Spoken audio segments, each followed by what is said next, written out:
Bom, a gente está aqui com o Loares Ferreira, ele que é apresentador do Balanço Geral da Record. Loares, obrigado por ter aceitado o nosso convite. E a gente tem algumas perguntas para você. Primeira pergunta, eu começaria pelos principais motivos que levaram você a escolher a profissão.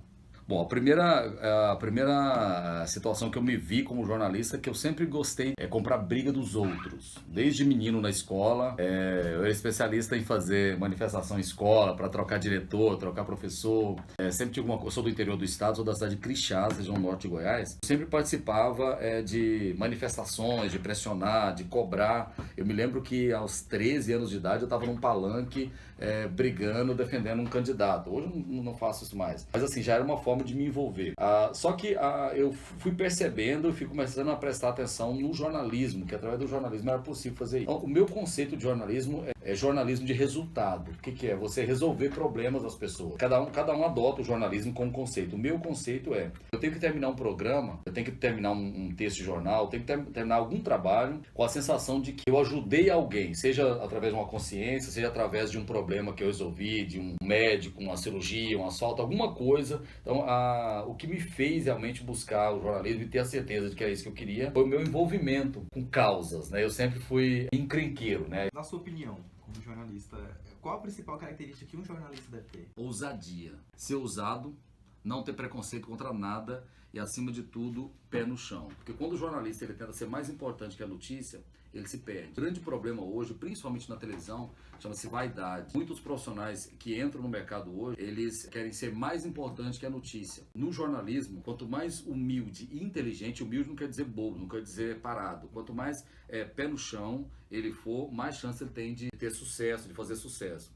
Eu costumo dizer que uma equipe, igual a nossa, que é uma equipe muito grande, eu sou mais um elo. Não é porque eu apresento que eu sou melhor ou pior que ninguém. Eu acho que cada um tem a sua função. Porque não adianta eu estar pronto para apresentar um programa e de repente o rapaz do áudio esqueceu de abrir uma chave. Não adianta eu querer fazer uma gravação se o motorista não veio trabalhar. Então, na verdade, não tem ninguém que é mais ou menos importante no jornalismo. Então, eu adotaria ousadia, humildade, eu acho que são características, pelo menos que eu adoto. Eu gosto muito dessa visão para a gente conseguir se relacionar com as pessoas. Mas o maior pecado hoje dos jornalistas que estão entrando no mercado é a questão da vaidade. Mas destrói carreiras hoje é a vaidade, a pessoa achar que é mais importante que a notícia. A gente sabe, Loares, que o jornalismo, para exercer a profissão de jornalismo, não é obrigatório ter um diploma. Queria saber qual que é a sua opinião. Você acha importante a gente fazer, faculdade de jornalismo?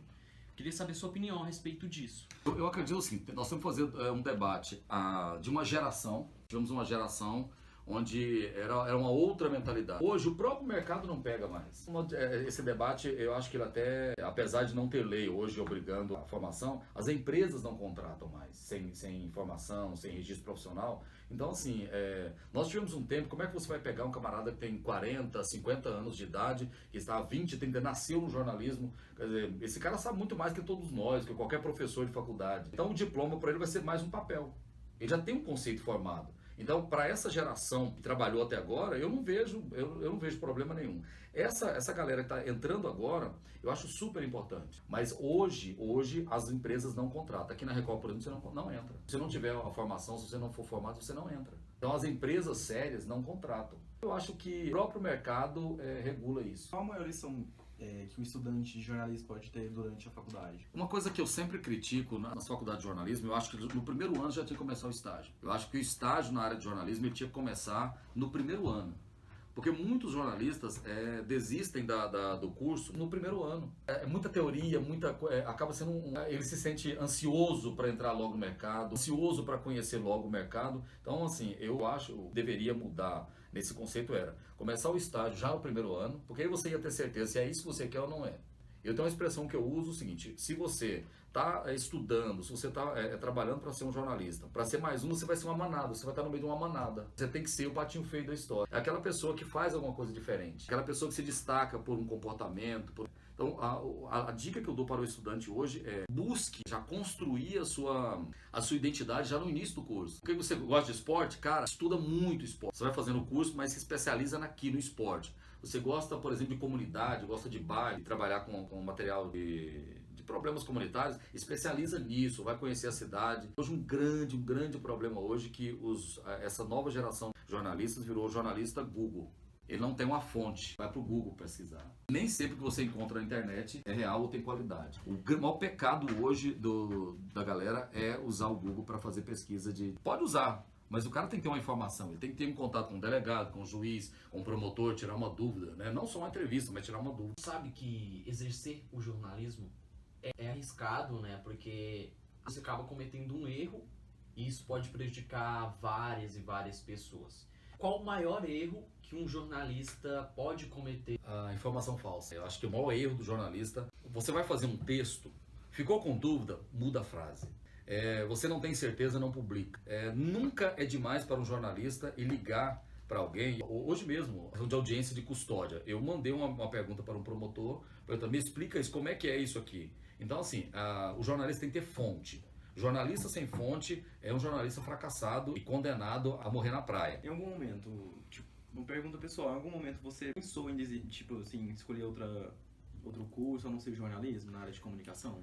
Na verdade, quando eu comecei a trabalhar no ramo, eu cheguei a pensar, não por não gostar do jornalismo, mas pelo fato de não conseguir sobreviver com aquele salário. Eu sempre fui apaixonado pelo jornalismo, mas no início, salários baixos, trabalhei numa empresa que atrasava salários. Então, assim, a dificuldade de sobrevivência naquele momento fez eu pensar em buscar uma outra alternativa, mas não por não gostar da profissão, mas por questão de sobrevivência. Bom, Ares, a gente sabe que a tecnologia, principalmente nesse último século, ela tem revolucionado a forma das pessoas se comunicarem. Eu queria saber se isso, qual que é o seu ponto de vista? Você acha que essas mudanças são positivas ou elas são negativas para o jornalismo? Para o jornalista, eu acho que é positivo. Quando surgiram tablet, eu fui o primeiro a usar um tablet no estúdio em Goiás. Quando surgiu o WhatsApp, eu fui o primeiro a usar o WhatsApp no estúdio de televisão em Goiás. Só que ao mesmo tempo ficou complicado porque todo cidadão virou jornalista. Passo na rua, vejo um incêndio, vou postar na minha página, mesmo eu não sendo jornalista, dando a informação. Então, em função da tecnologia, todo mundo virou jornalista. Então, na verdade, um jornalista está concorrendo com o cidadão comum, não é jornalista. Só que aí virou um problema sério, porque a notícia corre muito rápido nas redes sociais, qualquer pessoa publica um texto como se fosse um jornalista, só que aí você tem que tomar um cuidado de checar muito aquilo para não embarcar. A pessoa manda um vídeo para você aqui na redação de um incêndio, de um acidente, te dá uma notícia. Você está com um programa no ar, então você tem que ter um cuidado muito grande em colocar isso no ar. Tivemos casos da pessoa, olha, na rebelião do presídio que nós tivemos recentemente, mandaram vídeos de rebelião de outros estados pra gente como se fosse aqui de Aparecida. Então, assim, você tem que tomar um cuidado muito grande, senão esse excesso de tecnologias pode te fazer embarcar numa fria. Ajuda muito. Hoje, por exemplo, eu faço, aqui na Record, nós temos um Bushilink que é feita uma transmissão via sinal de celular. Hoje, com um telefone de celular, eu posso entrar ao vivo de qualquer lugar que tiver sinal de celular. Hoje, a tecnologia ajuda muito, mas ao mesmo tempo pode virar uma armadilha se não souber utilizar essa tecnologia. No jornalismo a gente poderia citar então o fator da notícia falsa, porque hoje perigoso. Qualquer um com esse acesso, né, à informação, à tecnologia, hoje qualquer um ele pode publicar uma notícia e enganar muita gente, por exemplo. Nós já tivemos vários casos aqui, por exemplo, de manifestações. Às vezes não é em Goiás, mas a imagem deixa dúvida. E a pessoa fala, está acontecendo isso. Você vai checar, não é aquilo que a pessoa falou. Então, assim, facilitou muito o trabalho do jornalista, só que ao mesmo tempo virou uma armadilha. Passou a exigir muito mais do jornalista em checar. Você acha que o jornalismo no Brasil necessita de alguma reforma? Se você acha, quais são? Primeiro, essa do estágio. Minha maior crítica é essa do estágio. Porque o estágio, quando ele autoriza o estágio, já estava bem no meio do curso, e muitos desistiram. Talvez se muitos estudantes tivessem começado a ter contato com uma redação logo no começo do curso, já não teria desistido do curso de jornalismo. Porque a teoria é meio complicada, né? Vocês vão passar por um período de teoria que vocês vão colocar em dúvida 6 meses que eu quero. Mas se você já estivesse na prática desde o início, talvez essa dúvida não iria acontecer. A gente está passando por um momento difícil na nossa política, enfim, a gente está vivendo, na verdade, uma crise gigantesca. E eu queria saber se essa crise que a gente está enfrentando, ela de alguma forma, ela afeta o jornalismo, ela prejudica de alguma maneira o jornalismo, ou ela ajuda? Prejudica primeiro porque houve essa paralisia da falta de crescimento no Brasil, diminui o número de anunciantes. Então já cai o faturamento, muitas empresas tiveram que demitir. Então a primeira coisa, um veículo de comunicação é um negócio, é um comércio, ele vende publicidade. Então se cair o número de anunciantes, vai cair o faturamento, vai diminuir a vaga de emprego, vai ter demissão e tudo mais. Do ponto de vista de conteúdo, virou um problema sério, porque hoje o Brasil está dividido entre dois grupos, esquerda e direita, eu sou contra, eu sou a favor. Então hoje qualquer comentário que você faz, qualquer tipo de reportagem que você faz, você mostra uma matéria do Lula. Aí a galera do PT vai falar, mas você é da direita. Você faz uma matéria mostrando que o Aécio Neves foi citado pelo pessoal da JBS. Então você é da esquerda, está querendo denunciar. Então hoje a situação dessas crises para o jornalista ficou muito complicado. Porque nem sempre as pessoas que leem ou escutam vão entender que você está dando uma notícia. Então hoje o Brasil está dividido entre esquerda e direita, eu sou contra, eu sou a favor. Tem muitos assuntos delicados que de qualquer forma você vai ser criticado. Ou pela esquerda ou pela direita, por quem é contra ou por quem é a favor. O momento político no Brasil é muito complicado e exige muito da gente. Às vezes é melhor você não dar uma notícia, pecar pela omissão, a ter que pecar por um excesso, ou você quer dar um furo jornalístico e acaba cometendo um erro. Né? É um momento perigoso e que muitas notícias têm que sentar com a galera. Não existe censura hoje, pelo menos onde eu trabalho, não. Existe um cuidado. Por exemplo, greve dos professores que aconteceu aí. Eu fiz uma crítica dizendo que um professor gravou um vídeo obrigando os servidores da administração da secretaria a sair, que estava mandando. Aí eu fiz um comentário dizendo o seguinte: isso é uma ameaça. Ameaça é crime. Quem pratica crime é bandido. Isso não combina com ser professor. Teve até manifestação aqui na Porta TV. Então, assim, a gente tem uma dificuldade muito grande.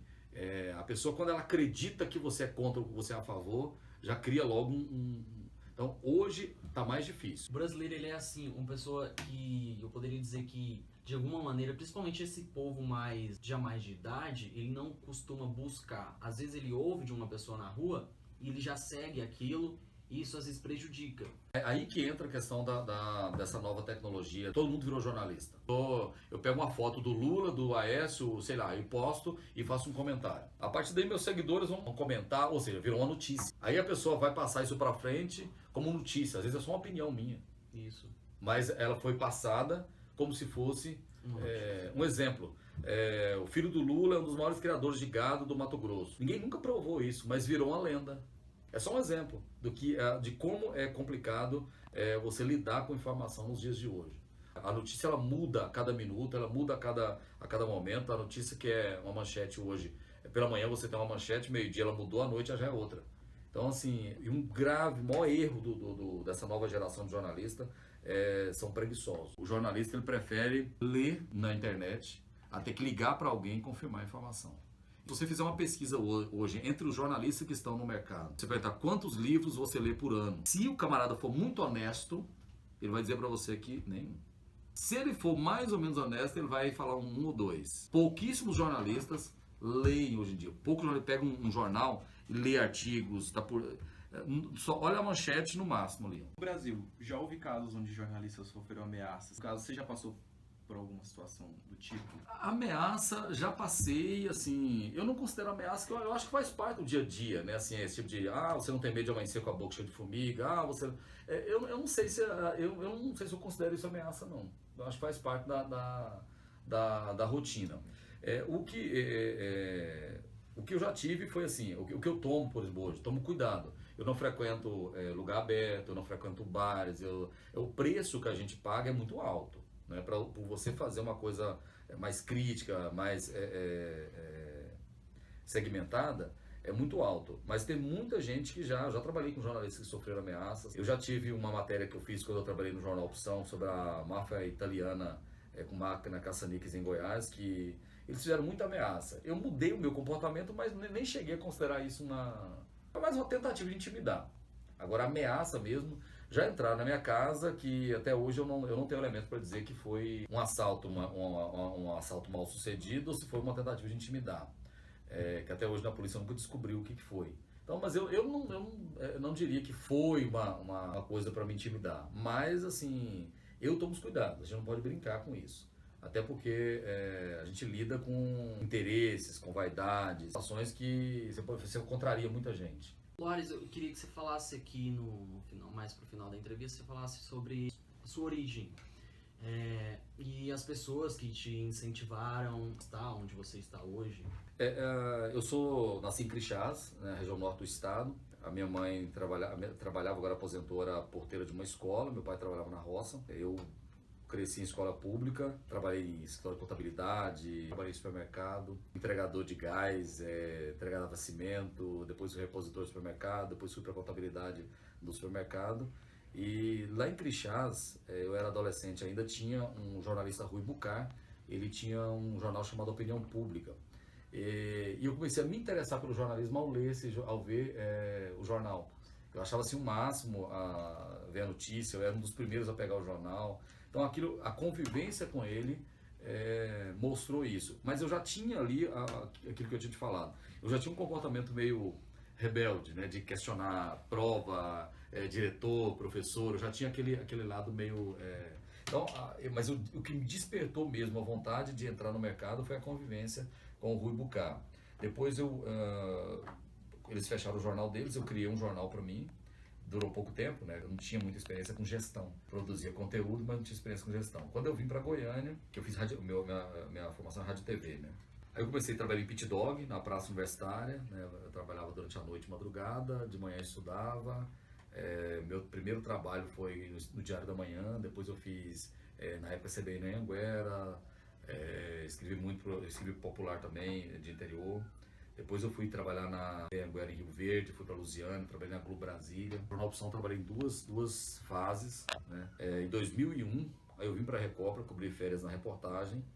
Eu era repórter, a previsão era de ficar só um mês. Só que aí eu fui ficando 3, 4 meses. Aí o apresentador da época, o Luiz Carlos Bordoni, ele teve um problema que ele pediu demissão no ar. Ele abriu o programa, pediu demissão. E eles colocaram um comercial. Eu era o único repórter que estava na redação. O diretor chegou e falou, você vai pro estúdio agora, né? Fui jogado no estúdio. Do Goiânia Urgente. Aí eu comecei a apresentar. A princípio, eles falaram, você vai apresentando até a gente contratar um jornalista, um apresentador. Na época, imagina só, eu era um repórter, início de carreira, em televisão início de carreira, né? Já fazia impresso, mas em televisão estava começando. Quem apresentava na época era Leleco, Raquel Zeredo, Bordoni, era só as feras mesmo do jornalismo. Aí chega um cara desconhecido para apresentar um programa de televisão que era o Goiânia Urgente, que era uma referência até hoje em jornalismo comunitário. Aí eu fui ficando, a empresa não conseguia contratar um outro, todo dia tinha gente lá fazendo teste, chamava a gente de São Paulo, Rio, Brasília, um movimento grande. Aí chegou um dia, né, um mês depois, eu virei pro diretor e falei, peraí, eu também quero entrar nessa disputa, né? E acabei que fiquei, eu tô há 17 anos na Record. Eu sou no ar o que eu tô sentindo, eu não faço teatro no ar. Então, assim, talvez isso, né, ajudou a construir essa carreira, né? Que eu me considero uma pessoa realizada profissionalmente. Tem alguma dica ou conselho para aqueles que estão cursando jornalismo? Aquilo que eu falei para vocês no início. Primeira coisa, lute para você sair da manada. Se você pegar 10 jornalistas hoje, 9 estão fazendo a mesma coisa. 9 escreve do mesmo jeito, apresenta do mesmo jeito, faz do mesmo jeito e acha que o jeito é aquilo ali. Esquece padrão Globo, esquece padrão Record, esquece essas coisas. Quer fazer sucesso, seja diferente. Você acha que você tem que ter um cabelo vermelho para apresentar, para fazer uma reportagem? Assuma isso com garra. Você acha que você tem que botar um bermudão e ser um repórter de comunidade com bermudão? Trabalhe esse personagem, essa ideia. Você quer... Então, assim, quer fazer um esporte diferente? Batalhe para você ser diferente. Então, assim, seja diferente da maioria. Esse é o segredo. Hoje, se você pegar meu celular, se você falar para mim assim, Lázaro, eu queria entrevistar um travesti agora. Eu te dou um 5 ali. Lázaro, eu queria entrevistar um traficante. Eu tenho contato com traficante. Lázaro, eu queria entrevistar um deputado. Eu queria falar com um psicólogo. Então, qual que é a dica? Hoje, a maioria dos repórteres não dá o telefone pessoal para a fonte. E isso é um maior erro. Um erro, né? Porque eu, por exemplo, eu encontrei um desembargador na rua. Se eu me dar seu telefone, casa, seu pessoal, beleza, anota o meu. Amanhã ou depois eu preciso dele, e aí? Eu sei onde eu falo com ele. Eu estou entrevistando um traficante e está preso. Você mora onde? Qual que é o telefone da sua mãe? Fiz uma matéria sobre prostituição esses dias. Peguei o telefone de um monte de prostituta, de travesti, daí. E deixei o meu também. Aí o que acontece? Às vezes de noite chega lá no meu WhatsApp. Olá, eles mataram uma travesti aqui na BR. Olá, teve um assassinato de uma garota de programa aqui na tal lugar. Olá, eles assaltaram agora. Eu vou abastecer o posto de gasolina, deixo meu telefone com o frentista. Eu não atendo ligação. Eu recebo mensagem do WhatsApp. Eu não dou conta de atender. O frentista, olá, eles assaltou o posto, vou te mandar o vídeo pra você, beleza.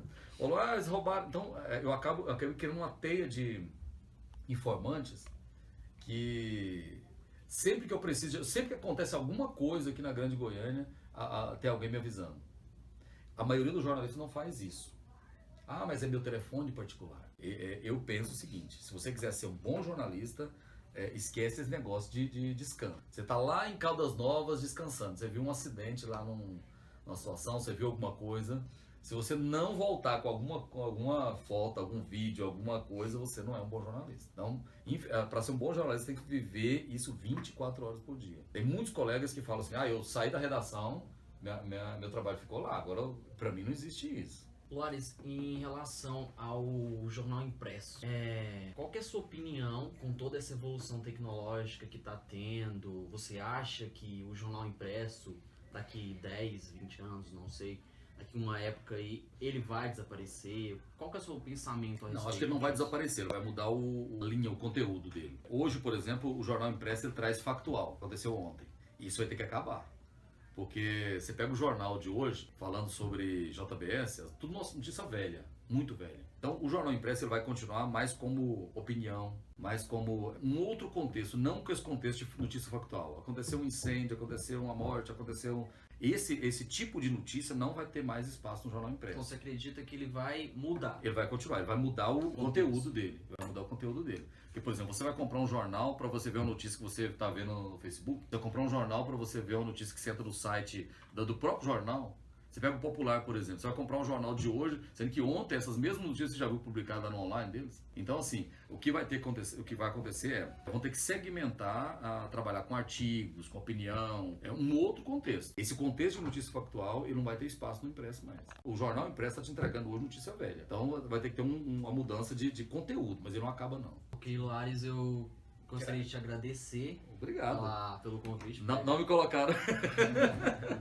Eu falo muito, né? Pois eu quero dizer para vocês o seguinte: sejam diferentes. Eu torço muito para encontrar vocês nas redações.